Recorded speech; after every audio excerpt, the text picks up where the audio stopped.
Tuhan sama sekali. Dan saya yakin bukan Roh Kudus yang bekerja dalam hatinya, tapi Roh Kudus. Nah, begitu saudara-saudara. Artinya, hari ini kita sering kali melihat apa yang kelihatan, tapi kita tidak melihat apa yang ada di dalam hati. Betul nggak? Mata kita melihat terlalu terbatas, karena mata kita cuma melihat yang kelihatan di depan mata. Kadang kita mesti bertanya, di dalam hatinya bagaimana? Ngomong tentang Pentakosta. Pentakosta ini adalah pencurahan Roh Kudus secara besar-besaran 2000 tahun yang lalu. Yang kita perhatikan seringkali adalah peristiwa-peristiwa yang mencengangkan, terlihat secara fisikal di depan mata. Orang berbicara dalam bahasa-bahasa asing. Lalu kemudian terjadi lidah-lidah api luar biasa. Kagum.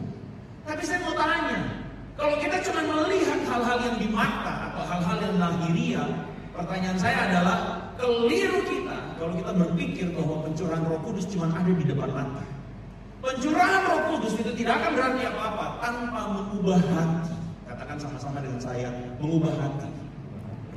Katakan sekali lagi, mengubah hati. Mengubah hati itu yang paling penting. Nah, saudara, hari ini saya ingin mengajak saudara melihat tentang Pentakosta. Artinya apa sih arti Pentakosta itu sendiri? Kalau saudara lihat Pentakosta, sebenarnya Pentakosta ini adalah hari raya yang juga dirayakan oleh orang Yahudi. Jadi orang Yahudi itu merayakan Pentakosta, tapi bukan Pentakosta yang mereka rayakan. Karena di hari yang sama mereka merayakan hari raya yang namanya Shavuot. Oke? Apa itu Shavuot? Shavuot itu adalah hari raya panen. Jadi mereka merayakan 50 hari sesudah Passover atau sesudah Pesak, sesudah Paskah, mereka merayakan yang namanya hari raya panen. Nah, hari raya panen itu, saudara-saudara, dirayakan dalam 3 bentuk. Saudara, pada tahun 1946 itu ditemukan di sebuah daerah namanya daerah Qumran. Itu daerah pinggir Laut Mati. Jadi di dalam perbukitan, di dalam goa di dalam itu ditemukan yang namanya gulungan-gulungan kitab. Kalau saudara pernah dengar istilahnya Dead Sea Scrolls, gulungan kitab Laut Mati.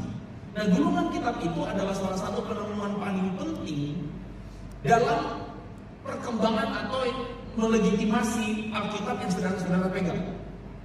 Karena Alkitab yang saudara pegang itu isinya totally identik dengan Dead Sea Scrolls, di mana scroll ini atau gulungan ini adalah gulungan yang berasal dari abad pertama sampai abad ketiga. Begitu loh saudara-saudara. Jadi abad pertama, tempat pada momen di mana Yesus hidup, itu gulungan kitab itu tuh ditulis.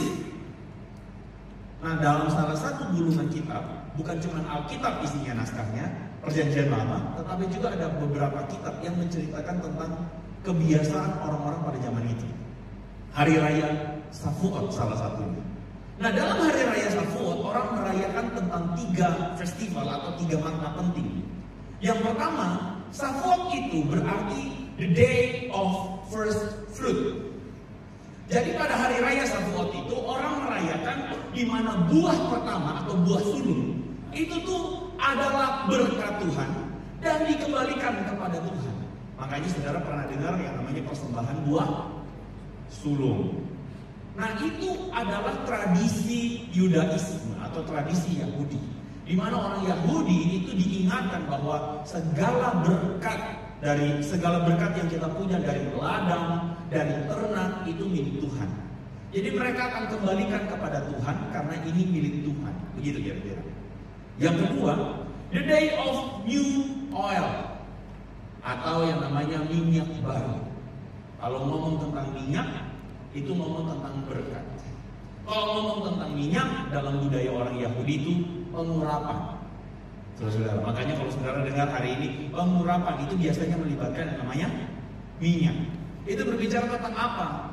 Berbicara tentang perkenanan Tuhan atau yang kita sebut God's favor. Katakan sama-sama dengan saya, favor. Jadi ada perkenanan Tuhan yang diberikan kepada umatnya melalui minyak, lambangnya itu minyak.